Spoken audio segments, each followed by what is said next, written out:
Мир все еще оплакивает смерть Супермена. Говорят, эпоха героев уже не наступит. Наступит. If you were to describe very briefly why this film is good, what would you say? I think it's good because it shows so many different people from so many different backgrounds and with their own issues being able to put those issues aside and come together to try to save the world. It's got like a ton of heroes, all with different powers that are realized in really cool ways with visual effects, you know, that we haven't seen before. You can't top it. It's exactly it. The action, unbeatable. A lot of And you've seen it too, so it's all the different personalities. I mean, it's just all the different personalities come together. It's an entertaining movie. It's a fun movie that shows all of us together work together as a team, and I think that it's fun. There's something for everyone. All these characters represent different personality traits, and everyone is going to have an association with one of these characters, or maybe more than one. And that's, for me, one of the greatest things about these ensemble movies when it comes to superheroes, is that we all have a little bit of something. We go, yeah, I'm like that one, and that's my favorite, and I understand what that one's going through.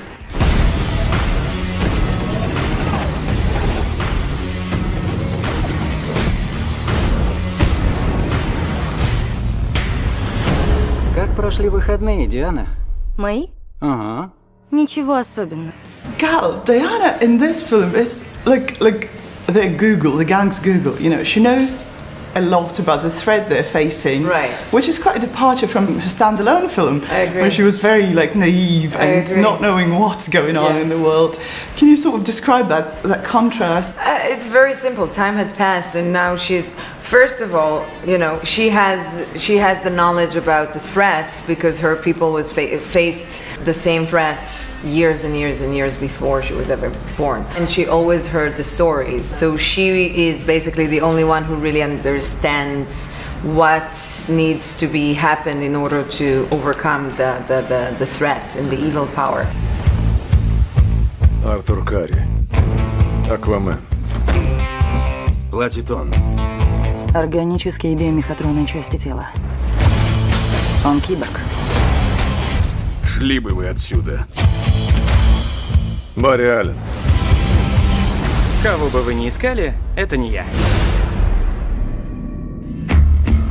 Так ты Бэтмен? We obviously know Batman probably a bit too well, but with Cyborg and Aquaman, apart from those little cameos in BVS, this is the first time they get introduced to the audiences. Do you think they had enough introduction to be thrown in the battle like they were?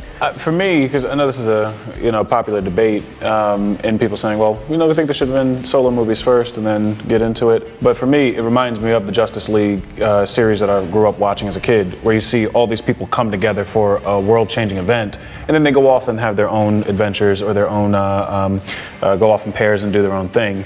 So for me, it's just a different style, I think. But what we have here, I think audience members really get a chance to see, get a good idea as to who these people are and get them intrigued to watch them go off and do other things.